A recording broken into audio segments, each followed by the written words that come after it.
Cuando se trata de prevenir, también hay que tener en cuenta que el botiquín que tenemos en nuestra casa es supremamente importante. Lo mismo, el botiquín que cargamos en nuestro carro. Carlos Augusto Castaño está con nosotros en el día de hoy. Él es instructor de la Cruz Roja Colombiana Seccional Antioquia y quien con más autoridad para contarnos precisamente qué se debe llevar y qué no se debe llevar, y sobre todo cuáles son los botiquines que definitivamente no nos van a servir para nada. Carlos, bienvenido. Buenas tardes, Lina. Buenas tardes, televidentes. Como vos lo decías, es importante entender y comprender que no todos los botiquines nos van a servir en todos los eventos. Sí. Entonces es importante que entendamos que nuestros hogares, con nuestros vehículos, incluso hasta nuestras mismas motos, o incluso cuando salimos de paseo con nuestros amigos, sí, con nuestra familia, es importante tener como mínimo un mini botiquín que me ayude a dar respuesta a cualquier tipo de situación que se me pueda presentar. Pero ese mini botiquín no es la cajita que encontramos así. Obviamente, Lina, ese nunca nos va a servir para nada. Sí. Y generalmente es el que tenemos en los vehículos y no es un error, simplemente por cumplir una norma, y la norma obviamente no nos va a dar una respuesta con ese elemento como tal que es el botiquín. Claro, el botiquín es un elemento fundamental que nos ayuda no solo a salvar las vidas, nuestras propias vidas, sino la vida de otras personas que en un momento necesitan de eso. Claro que Por eso sí. es importante contar con elementos básicos, Lina, que nos ayuden a dar respuesta. Obviamente debemos de contar con un elemento que nos ayude a guardar esos elementos básicos, que nos sirvan de protección y de barrera, que además permitan que permanezcan limpios y que no se ensucien a medida que vamos avanzando. Claro que sí, eso es un botiquín con muy buen espacio y permite guardar todo lo que usted nos va a decir a continuación. Claro que sí, Lina, es muy importante entender y comprender que en nuestros hogares debemos de tener un botiquín así de grande. Supongamos que no es así de grande, pero sí podemos tener un botiquín un poco más pequeño, pero no como la cajita chiquita que no nos va a dar ningún tipo de colaboración ni ayuda. Claro que sí. ¿Qué necesitamos en nuestros hogares, familias? En nuestros hogares y en nuestros vehículos, ¿qué necesitamos? El botiquín de primera respuesta siempre, para las personas que no saben de primeros auxilios o que de pronto saben un poquitico de primeros auxilios, sí, pero hay que entender que estos botiquines hay veces le ayudan a otras personas, claro, que de pronto tenemos un poco de conocimiento que en un momento determinado nos permiten ayudarle a salvar la vida a otros. Sí. ¿Qué es lo fundamental? Que tengamos líquidos como el agua, microporo, tijeras, gasas, sales de rehidratación oral, vendajes triangulares y vendajes en rollo,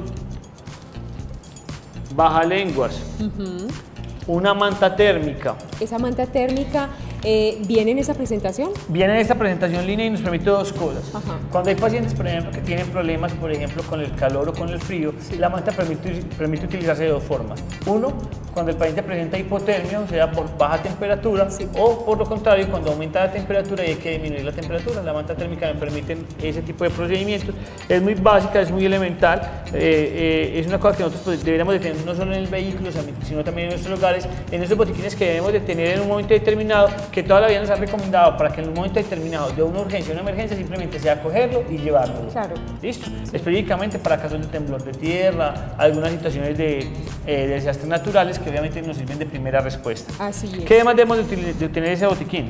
Guantes, como lo hemos venido trabajando, muchos guantes, unas tijeras corta todo y un elemento fundamental que, si bien nos ayuda a dar respuesta en un momento determinado con nuestros hijos cuando se fracturan, va a servirnos de ayuda para cualquier tipo de procedimiento, sí, de una persona que se lesiona en un vehículo, en una bicicleta, en una moto, y que obviamente lo que nos va a permitir es inmovilizar esa parte lesionada del cuerpo de ese paciente. Entonces son elementos que son fundamentales, que son básicos de trabajar, que prácticamente ellos se manejan por sí solos, y que simplemente lo que nosotros necesitamos es tenerlos a la mano para poderle ayudar a pasar esa ayuda al otro. Así es, ya sabemos entonces que los elementos son fundamentales.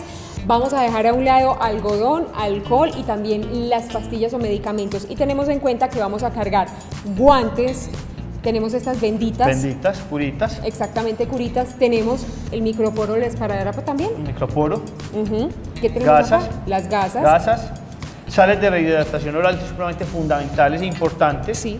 Agua. Sí. Una manta térmica. Vendas triangulares, vendas en rollo y el elemento, la iodopovidona, que es el elemento que nos permite limpiar las heridas en un momento determinado, siempre teniendo presente que, a todos los pacientes no se les puede aplicar la yodo. Claro que sí. Bueno, lo más importante es entonces que lo hagamos en nuestra casa, que lo tengamos, ojo, no es solamente para cuando vamos a salir de viaje en el carro, lo debemos tener de manera permanente y no solamente por cumplir una norma. Y qué tan rico que también lo podamos tener en nuestra casa para que sea totalmente efectivo. Carlos, muchísimas gracias. Con mucho gusto, muchas gracias a ustedes. Ya sabemos entonces que esta y más recomendaciones las pueden encontrar aquí en Muy Femenino.